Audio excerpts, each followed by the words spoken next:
Hey, good morning. How is everybody today?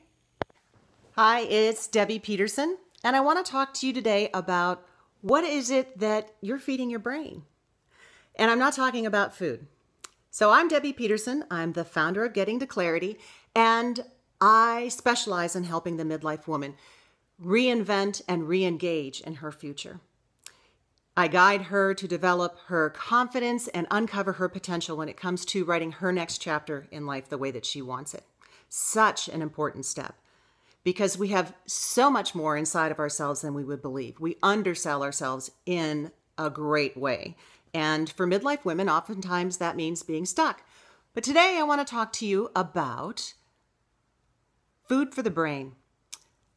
So there are so many different industries, billions of dollars of industries in diet and fitness in our country. So you have all different kinds of gyms and workout methodologies. There's Beachbody and P90X and CrossFit.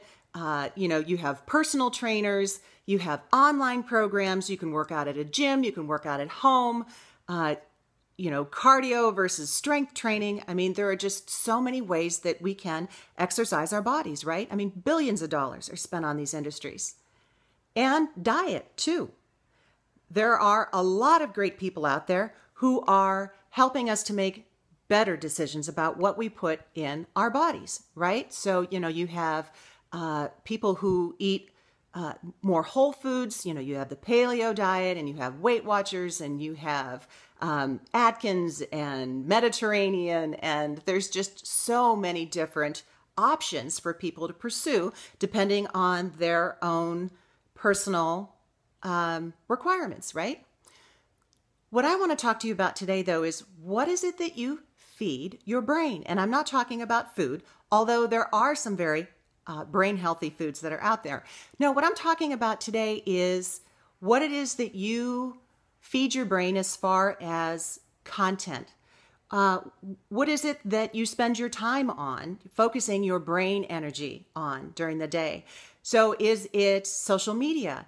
Is it magazines? Is it TV? How much time do you spend each day on these things? If you add it up over the week, how much time are you spending on these things over the week? So it's, if it's something that you work really hard and you just want to have some time, some downtime to check out for a while, that's great, because in that case, you'd be doing it with intention. But what I'm talking about is more the mindless consumption of those things. And if you're not learning and growing as a person, then you're stuck pretty much. And it's really not a very fun place to be. So there's always more to learn and discover. And if you like what I'm saying, if you'd share some hearts, I'd appreciate it.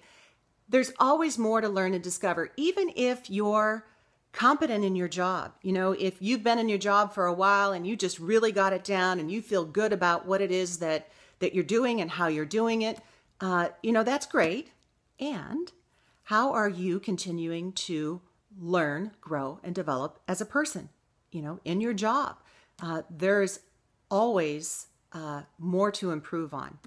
If you like the job that you're in, even, and you don't aspire to go to the next level, a lot of people do, but if you don't aspire to go to the next level, then how are you continuing to grow as a person? If you are a stay-at-home mom, how do you keep yourself challenged as an adult? What are you doing to feed your brain so that you are continuing to grow as a person? That's really important when you're a stay-at-home mom, so that you can continue to help your kids learn and set a great example.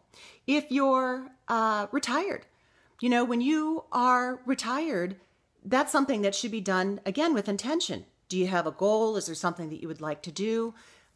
There's different mind exercises that you can do to help keep yourself sharp. And reading would be one of them. And that's really what I want to talk to you about today. So I want to give you a Monday mindset tip, a confidence tip about learning and growing and developing as a person. So here's the one thing that I do that I want to share with you is that I read 30 minutes a day. I work on reading 30 minutes a day.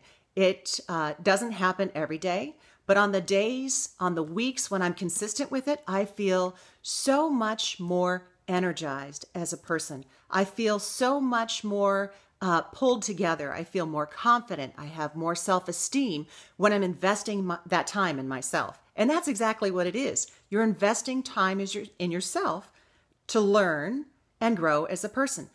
So here's the deal. 30 minutes a day. If you're a morning person, then I would urge you to incorporate this into your morning routine. If you're an evening person, maybe this is something that you do before you go to bed. But to read something that helps you grow and expand as a person for 30 minutes a day. And if you don't like reading, you can watch a video to learn something new. You can listen to an audiobook to learn something new.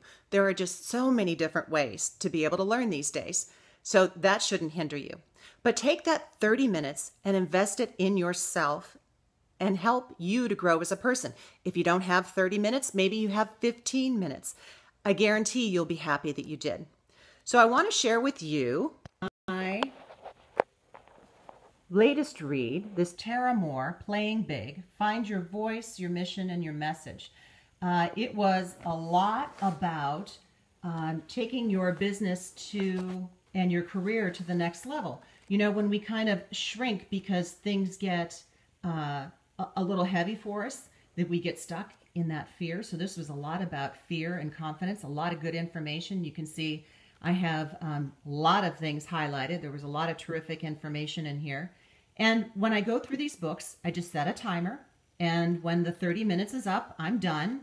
If there is an exercise or something like homework that I want to do, I will mark it in my calendar. I'll mark the page number and what the exercise is and write it in my calendar. And then I can do that at the specified time. So that was the last book that I had. It was really a great read. And the one that I'm moving on to now is this one. It's Tony Robbins' book about money and Master the Game. Now, who wouldn't want to get better with money, right? So this will be what I read next. And so it doesn't overtake my day. Again, I'm just going to spend 30 minutes a day and spend that time reading this book, taking notes, using my highlighter, and marking any exercises that I want to do. So that's what to help me continue to grow as a person. Just 30 minutes a day.